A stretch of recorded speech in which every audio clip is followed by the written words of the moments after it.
अथ ध्यानं प्रवक्ष्यामि शृणु सर्वाङ्गसुन्दरी।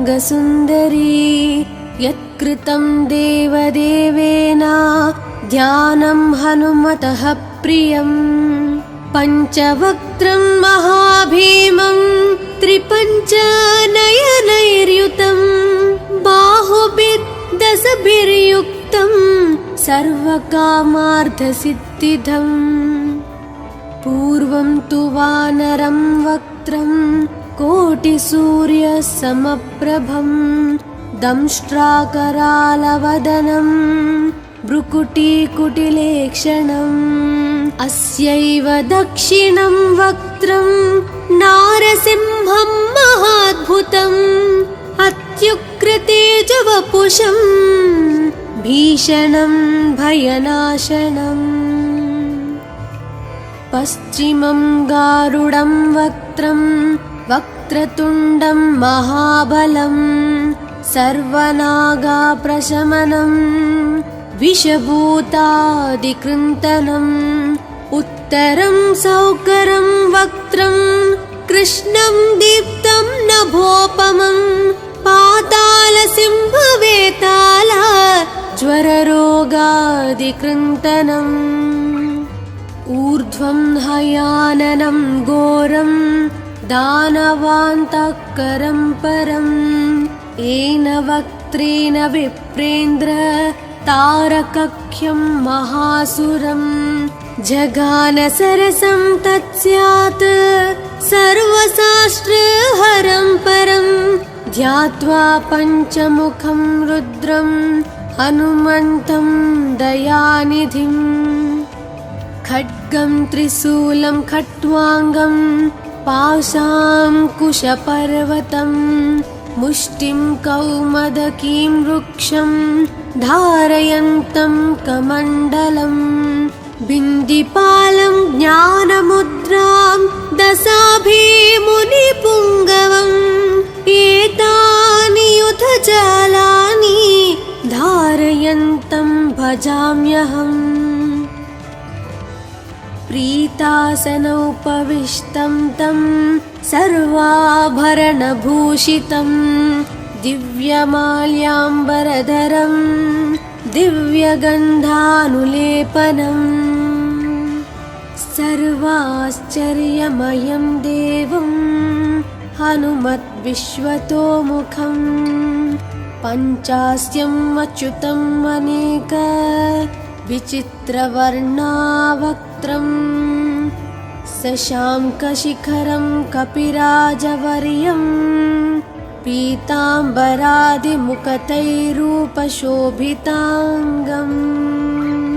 पिङ्गाक्षम् आद्यम् अनिशं मनसा स्मरामि। मर्कतीशं महोत्साहं सर्वाश्रुहरं परं शत्रुसंहारमां रक्ष श्रीमन्नापडनुद्धर। ॐ हरिमरकटमरकटमन्त्रमिदं परिलिख्यति लिख्यति वामतले यदि नश्यति नश्यति शत्रुकलां यदि मुञ्चति मुञ्चति वामलता। इदं कवचं पठित्वात् महाकवच पठे नरः एकवारं जपे स्तोत्रं सर्वशत्रुनिवारणं। द्विवारं तु पठे नित्यं पुत्रपौत्रप्रवर्धनं। त्रिवारं च पठे नित्यं सर्वसमाप्तकरं शुभम्। चतुर्वारं पठे नित्यं सर्वरोगनिवारणं। पञ्चवारं पठे नित्यं सर्वलोकवशङ्करं। षड्वारं च पठे नित्यं सर्वदेवावशङ्करं। सप्तवारं पठे नित्यं सर्वसौभाग्यदायकम्। अष्टवारं पठे नित्यं मिष्टकामार्थसिद्धिदं नववारं पठे नित्यं राजभोगमवाप्नुयात् दशवारं पठे नित्यं त्रैलोक्यज्ञानदर्शनं रुद्रावृत्तिं पठे नित्यं सर्वसिद्धिर्भवेर्ध्रुवम् कवचस्मतरणेनैव महाबलमवाप्नुयात् सुदर्शनसंहितायां श्रीरामचन्द्रसीताप्रोक्तं श्रीपञ्चमुखहनुमत्कवचं सम्पूर्णम् अथ ध्यानं प्रवक्ष्यामि शृणु सर्वाङ्गसुन्दरी यत्कृतं देवदेवेन ध्यानं हनुमतः प्रियं पञ्चवक्त्रं महाभीमं त्रिपञ्चनयनैर्युतं बाहुभिर्दशभिर्युक्तं सर्वकामार्थसिद्धिदम् पूर्वं तु वानरं वक्त्रं कोटिसूर्यसमप्रभं दंष्ट्राकरालवदनं भ्रुकुटीकुटिलेक्षणम् अस्यैव दक्षिणं वक्त्रं नारसिंहं महाद्भुतम् अत्युग्रतेजवपुषं भीषणं भयनाशनम् अथ ध्यानं प्रवक्ष्यामि शृणु सर्वाङ्गसुन्दरी यत्कृतं देवदेवेन ध्यानं हनुमतः प्रियं पञ्चवक्त्रं महाभीमं त्रिपञ्चनयनैर्युतं बाहुभिर्दशभिर्युक्तं सर्वकामार्थसिद्धिदम् पूर्वं तु वानरं वक्त्रं कोटिसूर्यसमप्रभं दंष्ट्राकरालवदनं भ्रुकुटीकुटिलेक्षणम् अस्यैव दक्षिणं वक्त्रं नारसिंहं महाद्भुतम् अत्युग्रतेजवपुषं भीषणं भयनाशनम् पश्चिमं गारुडं वक्त्रं वक्रतुण्डं महाबलं सर्वनागाप्रशमनं विषभूतादिकृन्तनम् उत्तरं सौकरं वक्त्रं कृष्णं दीप्तं नभोपमं पातालसिंहवेताला ज्वररोगादिकृन्तनम् ऊर्ध्वं हयाननं घोरं दानवान्तकरं परम् येन वक्त्रेण विप्रेन्द्र तारकख्यं महासुरं जगानसरसं तत्स्यात् सर्वशास्त्रहरं परं ध्यात्वा पञ्चमुखं रुद्रं हनुमन्तं दयानिधिम् खड्गं त्रिशूलं खट्वाङ्गं पाशाङ्कुशपर्वतं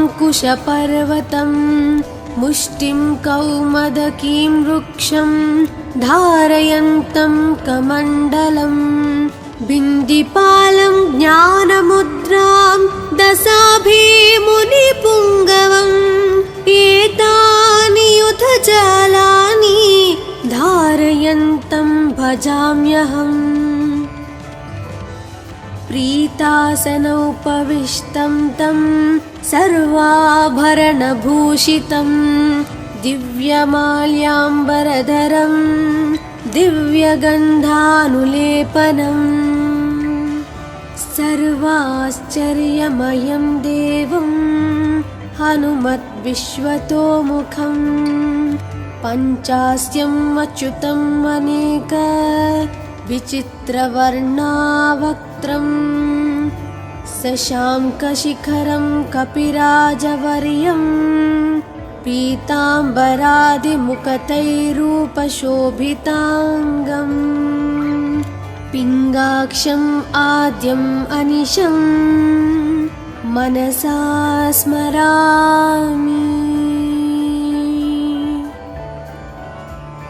मर्कतीशं महोत्साहं सर्वाश्रुहरं परं शत्रुसंहारमां रक्ष श्रीमन्नापडनुद्धर। ॐ हरिमरकटमरकटमन्त्रमिदं परिलिख्यति लिख्यति वामतले यदि नश्यति नश्यति शत्रुकलां यदि मुञ्चति मुञ्चति वामलता।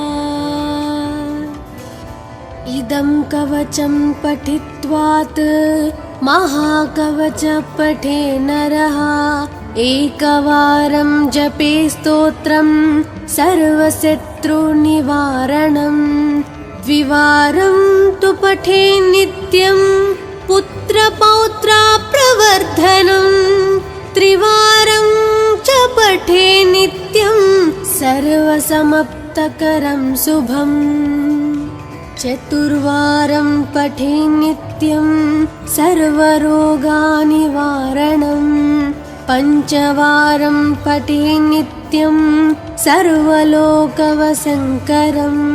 षड्वारं च पठे नित्यं सर्वदेवावशङ्करं। सप्तवारं पठे नित्यं सर्वसौभाग्यदायकम्।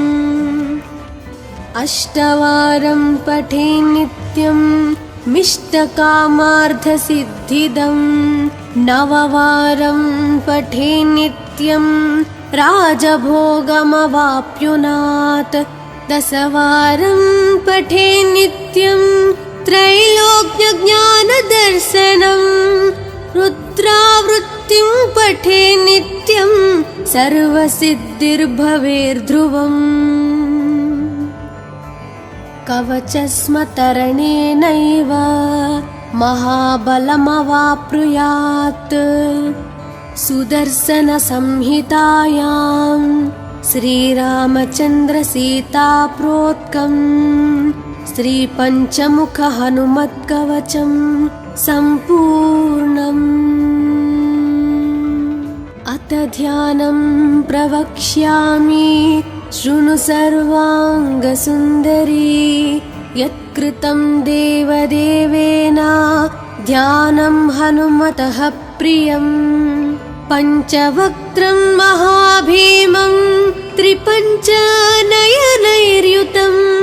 बाहुभिर्दशभिर्युक्तं सर्वकामार्थसिद्धिदम्। पूर्वं तु वानरं वक्त्रं कोटिसूर्यसमप्रभं। दंष्ट्राकरालवदनं भ्रुकुटीकुटिलेक्षणम्। अस्यैव दक्षिणं वक्त्रं नारसिंहं महाद्भुतम्। अत्युग्रतेजवपुषं भीषणं भयनाशनम्। अथ ध्यानं प्रवक्ष्यामि शृणु सर्वाङ्गसुन्दरी। यत्कृतं देवदेवेन ध्यानं हनुमतः प्रियं। पञ्चवक्त्रं महाभीमं त्रिपञ्चनयनैर्युतं। बाहुभिर्दशभिर्युक्तं सर्वकामार्थसिद्धिदम्। पूर्वं तु वानरं वक्त्रं कोटिसूर्यसमप्रभं। दंष्ट्राकरालवदनं भ्रुकुटीकुटिलेक्षणम्। अस्यैव दक्षिणं वक्त्रं नारसिंहं महाद्भुतम्। अत्युग्रतेजवपुषं भीषणं भयनाशनम्। पश्चिमं गारुडं वक्त्रं वक्रतुण्डं महाबलं। सर्वनागाप्रशमनं विषभूतादिकृन्तनम्। उत्तरं सौकरं वक्त्रं कृष्णं दीप्तं नभोपमं। पातालसिंहवेताल ज्वलनं स्वररोगादिकृन्तनम् ऊर्ध्वं हयाननं घोरं दानवान्तःकरं परम् येन वक्त्रेण विप्रेन्द्र तारकख्यं महासुरम् जगान सरसं तत्स्यात् सर्वशास्त्रहरं परं ध्यात्वा पञ्चमुखं रुद्रं हनुमन्तं दयानिधिम् खड्गं त्रिशूलं खट्वाङ्गं पाशाङ्कुशपर्वतं मुष्टिं कौमदकीं वृक्षं धारयन्तं कमण्डलम् बिन्दिपालं ज्ञानमुद्रां दशाभिमुनिपुङ्गवम् एतानि युधजालानि धारयन्तं भजाम्यहम् प्रीतासनोपविष्टं तं सर्वाभरणभूषितं दिव्यमाल्याम्बरधरं दिव्यगन्धानुलेपनम् सर्वाश्चर्यमयं देवं हनुमद्विश्वतोमुखं पञ्चास्यम् अच्युतम् अनेक विचित्रवर्णावक्त्रं शशाङ्कशिखरं कपिराजवर्यं पीताम्बरादिमुखतैरूपशोभिताङ्गम् पिङ्गाक्षम् आद्यम् अनिशं मनसा स्मरामि मर्कतीशं महोत्साहं सर्वाश्रुहरं परं शत्रुसंहार मां रक्ष श्रीमन्नापडनुद्धर ॐ हरिमरकटमरकटमन्त्रमिदं परिलिख्यति लिख्यति वामतले यदि नश्यति नश्यति शत्रुकलां यदि मुञ्चति मुञ्चति वामलता इदं कवचं पठित्वात् महाकवच पठे नरः एकवारं जपे स्तोत्रं सर्वशत्रुनिवारणम् द्विवारं तु पठे नित्यं पुत्रपौत्राप्रवर्धनम् त्रिवारं च पठे नित्यं सर्वसमाप्तकरं शुभम् चतुर्वारं पठे नित्यं सर्वरोगनिवारणम् पञ्चवारं पठे नित्यं सर्वलोकवशङ्करम् षड्वारं च पठे नित्यं सर्वदेवावशङ्करम् सप्तवारं पठे नित्यं सर्वसौभाग्यदायकम् अष्टवारं पठे नित्यं मिष्टकामार्थसिद्धिदम् नववारं पठे नित्यं राजभोगमवाप्नुयात् दशवारं पठे नित्यं त्रैलोक्यज्ञानदर्शनम् रुद्रावृत्तिं पठे नित्यं सर्वसिद्धिर्भवेर्ध्रुवम् कवचस्मतरणेनैव महाबलमवाप्नुयात् सुदर्शनसंहितायां श्रीरामचन्द्रसीताप्रोक्तं श्रीपञ्चमुखहनुमत्कवचं सम्पूर्णम् अथ ध्यानं प्रवक्ष्यामि शृणु सर्वाङ्गसुन्दरी यत्कृतं देवदेवेन ध्यानं हनुमतः प्रियम् पञ्चवक्त्रं महाभीमं त्रिपञ्चनयनैर्युतं बाहुभिर्दशभिर्युक्तं सर्वकामार्थसिद्धिदम् पूर्वं तु वानरं वक्त्रं कोटिसूर्यसमप्रभं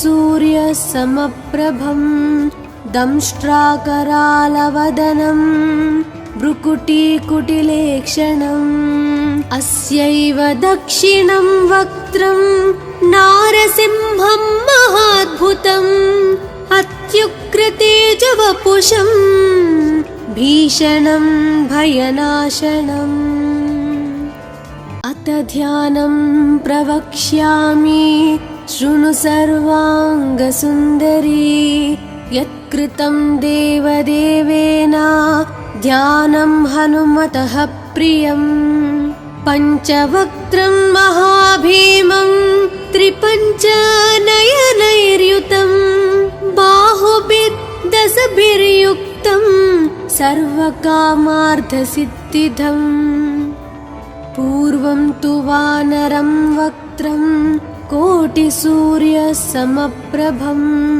दंष्ट्राकरालवदनं भ्रुकुटीकुटिलेक्षणम् अस्यैव दक्षिणं वक्त्रं नारसिंहं महाद्भुतम् अत्युग्रतेजवपुषं भीषणं भयनाशनम्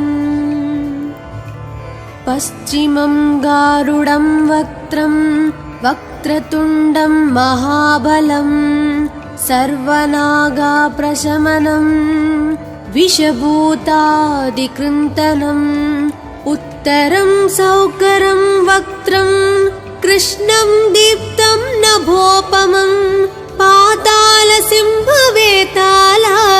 ज्वररोगादिकृन्तनम् ऊर्ध्वं हयाननं घोरं दानवान्तकरं परं येन वक्त्रेण विप्रेन्द्र तारकख्यं महासुरं जगानसरसं तत्स्यात् सर्वशास्त्रहरं परं ध्यात्वा पञ्चमुखं रुद्रं हनुमन्तं दयानिधिम् खड्गं त्रिशूलं खट्वाङ्गं पाशाङ्कुशपर्वतं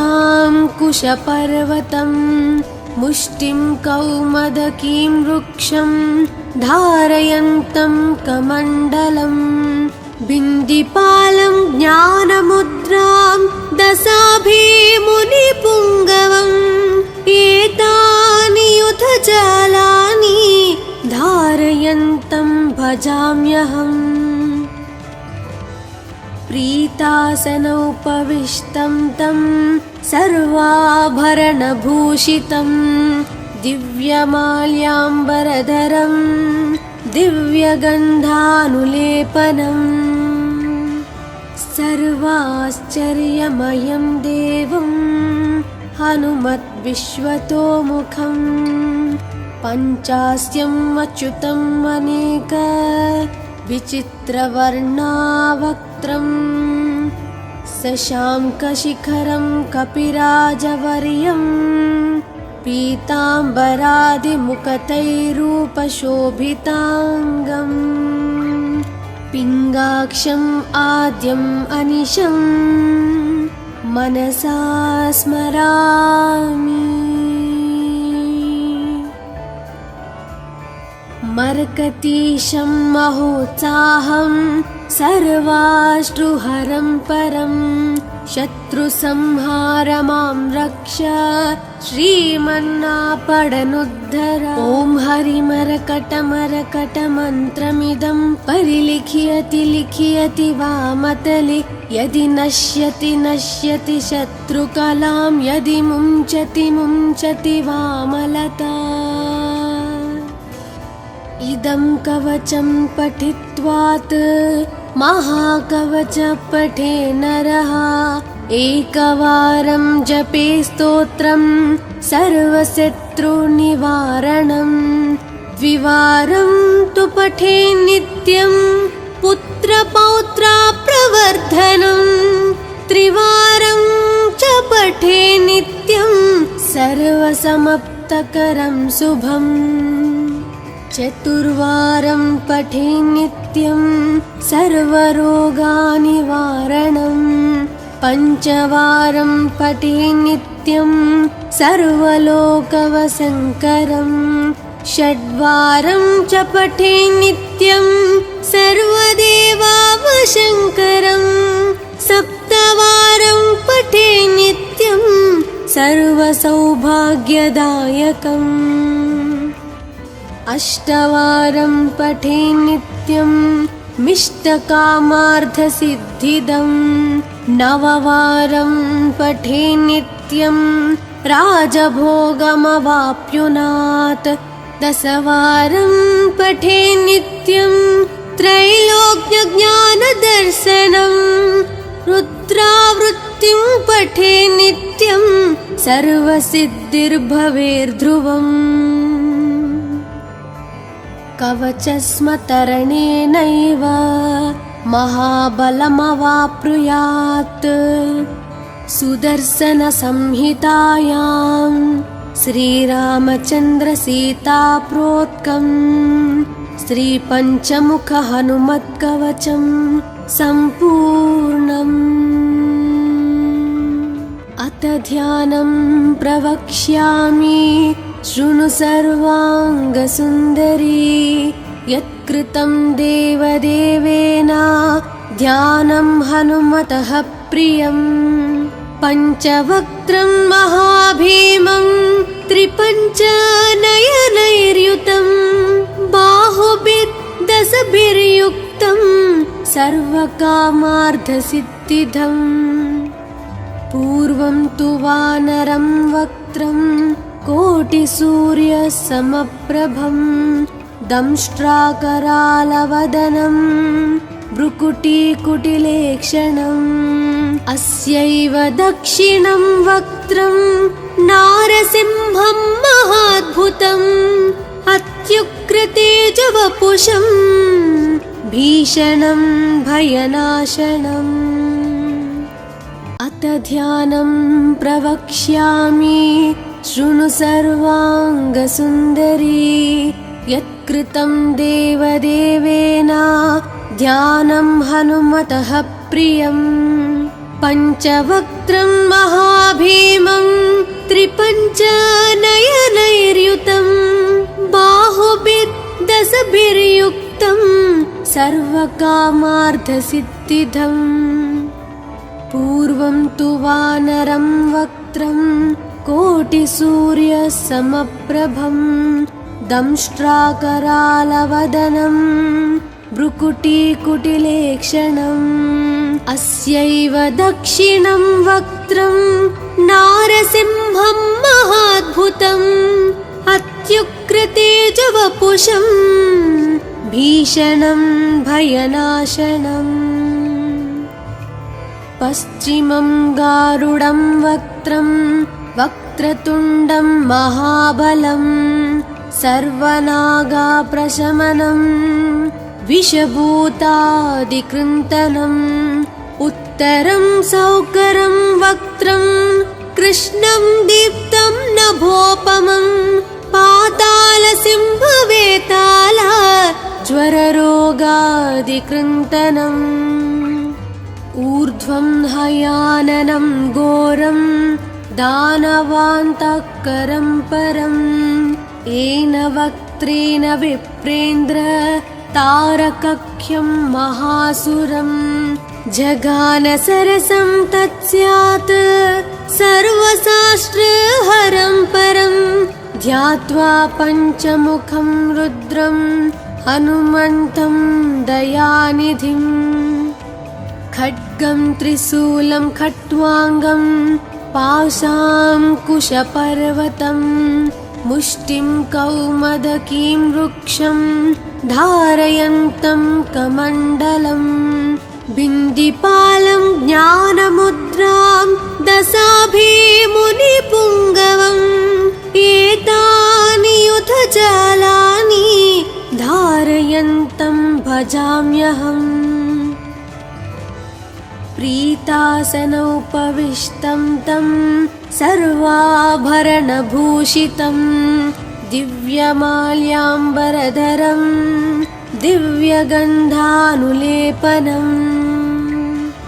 सर्वाश्चर्यमयं देवं हनुमद्विश्वतोमुखं पञ्चास्यम् अच्युतम् अनेक विचित्रवर्णावक्त्रम् शशाङ्कशिखरं कपिराजवर्यं पीताम्बरादिमुखतैरूपशोभिताङ्गम् पिङ्गाक्षम् आद्यम् अनिशम् मनसा स्मरामि। मर्कतीशं महोत्साहं सर्वाश्रुहरं परं शत्रुसंहार मां रक्ष श्रीमन्नापडनुद्धर। ॐ हरिमरकटमरकटमन्त्रमिदं परिलिख्यति लिख्यति वामतले यदि नश्यति नश्यति शत्रुकलां यदि मुञ्चति मुञ्चति वामलता।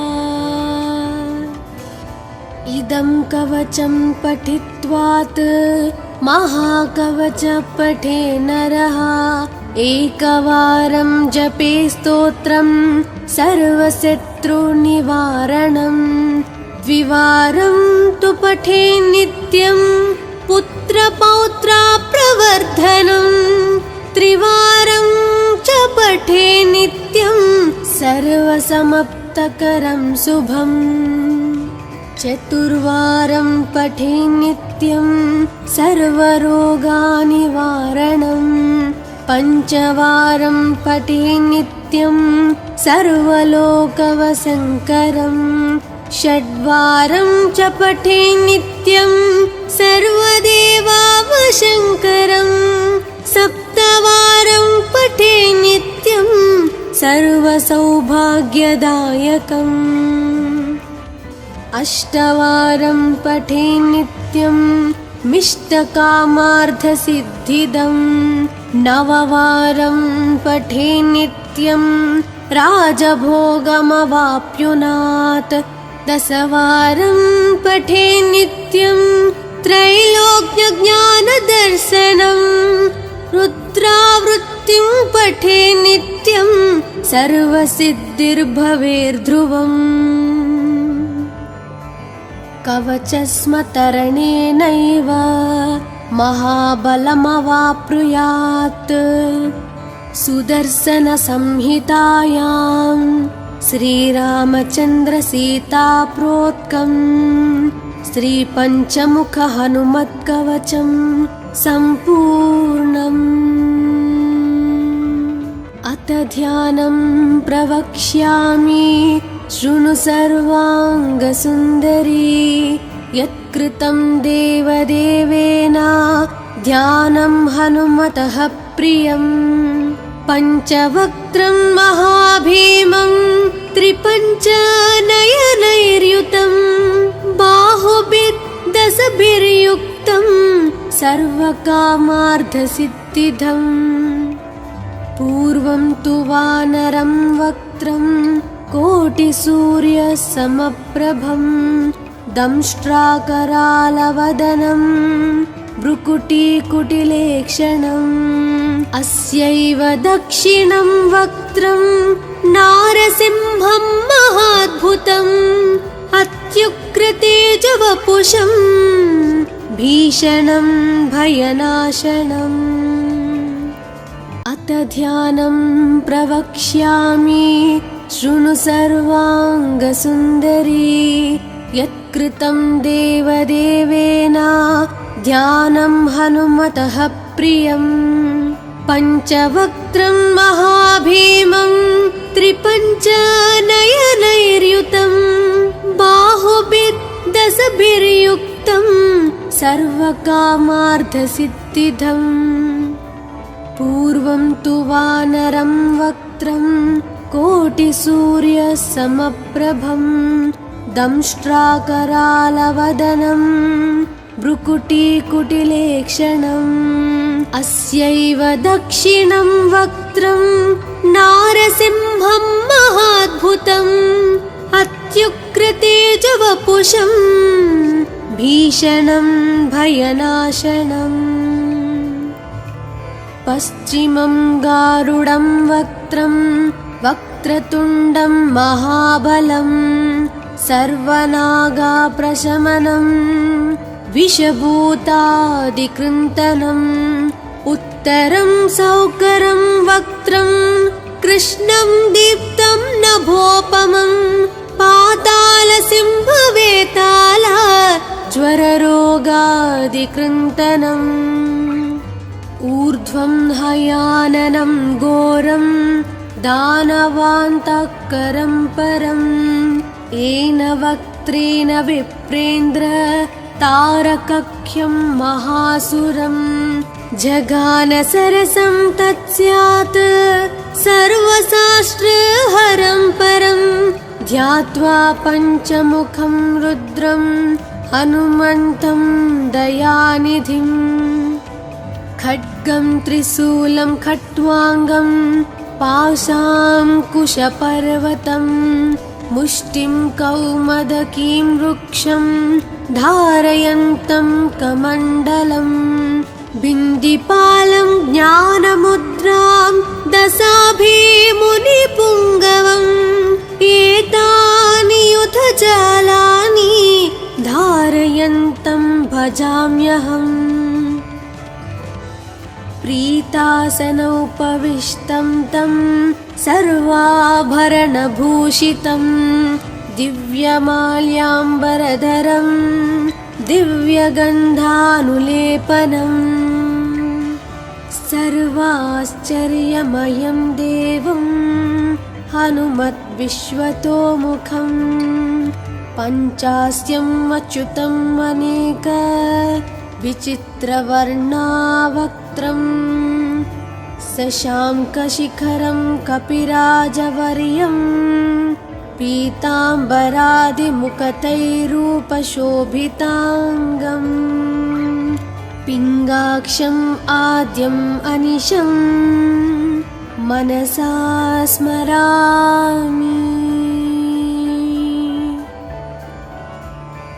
मर्कतीशं महोत्साहं सर्वाश्रुहरं परं शत्रुसंहारमां रक्ष श्रीमन्नापडनुद्धर ॐ हरिमरकटमरकटमन्त्रमिदं परिलिख्यति लिख्यति वामतले यदि नश्यति नश्यति शत्रुकलां यदि मुञ्चति मुञ्चति वामलता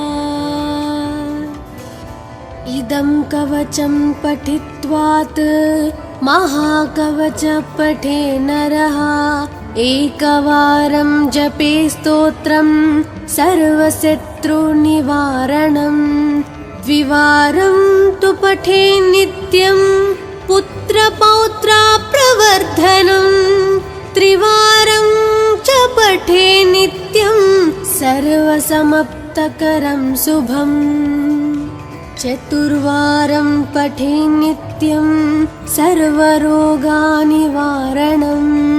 पञ्चवारं पठे नित्यं सर्वलोकवशङ्करं षड्वारं च पठे नित्यं सर्वदेवावशङ्करं सप्तवारं पठे नित्यं सर्वसौभाग्यदायकम्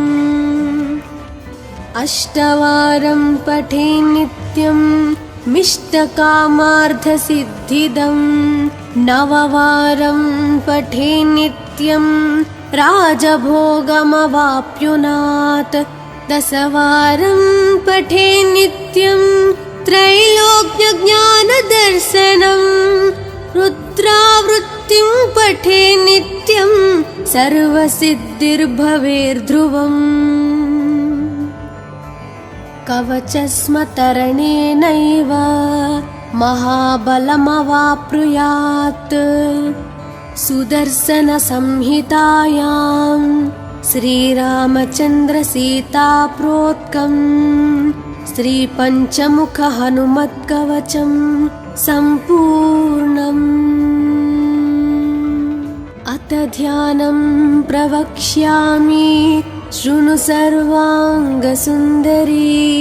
यत्कृतं देवदेवेन ध्यानं हनुमतः प्रियम् पञ्चवक्त्रं महाभीमं त्रिपञ्चनयनैर्युतं बाहुभिर्दशभिर्युक्तं सर्वकामार्थसिद्धिदम् पूर्वं तु वानरं वक्त्रं कोटिसूर्यसमप्रभं दंष्ट्राकरालवदनं भ्रुकुटीकुटिलेक्षणम् अस्यैव दक्षिणं वक्त्रं नारसिंहं महाद्भुतम् अत्युग्रतेजवपुषं भीषणं भयनाशनम् अथ ध्यानं प्रवक्ष्यामि शृणु सर्वाङ्गसुन्दरी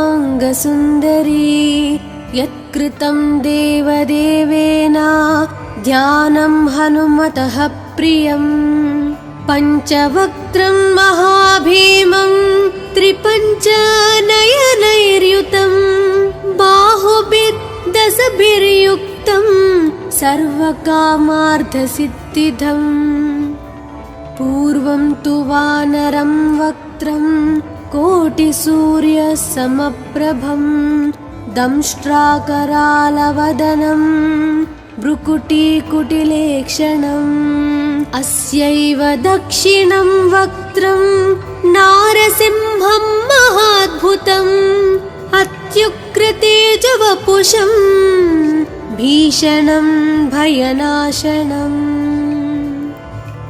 पश्चिमं गारुडं वक्त्रं वक्रतुण्डं महाबलं सर्वनागाप्रशमनं विषभूतादिकृन्तनम् उत्तरं सौकरं वक्त्रं कृष्णं दीप्तं नभोपमं पातालसिंहवेताला ज्वररोगादिकृन्तनम् ऊर्ध्वं हयाननं घोरं दानवान्तःकरं परम् येन वक्त्रेण विप्रेन्द्र तारकख्यं महासुरं जगानसरसं तत्स्यात् सर्वशास्त्रहरं परं ध्यात्वा पञ्चमुखं रुद्रं हनुमन्तं दयानिधिम् खड्गं त्रिशूलं खट्वाङ्गं पाशाङ्कुशपर्वतं मुष्टिं कौमदकीं वृक्षं धारयन्तं कमण्डलं बिन्दिपालं ज्ञानमुद्रां दशाभिमुनिपुङ्गवम् एतानि युधजालानि धारयन्तं भजाम्यहम् प्रीतासनोपविष्टं तं सर्वाभरणभूषितं दिव्यमाल्याम्बरधरं दिव्यगन्धानुलेपनम् सर्वाश्चर्यमयं देवं हनुमद्विश्वतोमुखं पञ्चास्यम् अच्युतम् अनेक विचित्रवर्णावक्त्रं शशाङ्कशिखरं कपिराजवर्यं पीताम्बरादिमुखतैरूपशोभिताङ्गम् पिङ्गाक्षम् आद्यम् अनिशं मनसा स्मरामि मर्कतीशं महोत्साहं सर्वाश्रुहरं परं शत्रुसंहारमां रक्ष श्रीमन्नापडनुद्धर ॐ हरिमरकटमरकटमन्त्रमिदं परिलिख्यति लिख्यति वामतले यदि नश्यति नश्यति शत्रुकलां यदि मुञ्चति मुञ्चति वामलता इदं कवचं पठित्वात् महाकवच पठे नरः एकवारं जपे स्तोत्रं सर्वशत्रुनिवारणं द्विवारं तु पठे नित्यं पुत्रपौत्राप्रवर्धनं त्रिवारं च पठे नित्यं सर्वसमप्तकरं शुभम् चतुर्वारं पठे नित्यं सर्वरोगानिवारणम् पञ्चवारं पठे नित्यं सर्वलोकवशङ्करम् षड्वारं च पठे नित्यं सर्वदेवावशङ्करम् सप्तवारं पठे नित्यं सर्वसौभाग्यदायकम् अष्टवारं पठे नित्यं मिष्टकामार्थसिद्धिदम् नववारं पठे नित्यं राजभोगमवाप्नुयात् दशवारं पठे नित्यं त्रैलोक्यज्ञानदर्शनम् रुद्रावृत्तिं पठे नित्यं सर्वसिद्धिर्भवेर्ध्रुवम् कवचस्मतरणेनैव महाबलमवाप्नुयात् सुदर्शनसंहितायां श्रीरामचन्द्रसीताप्रोक्तं श्रीपञ्चमुखहनुमत्कवचं सम्पूर्णम्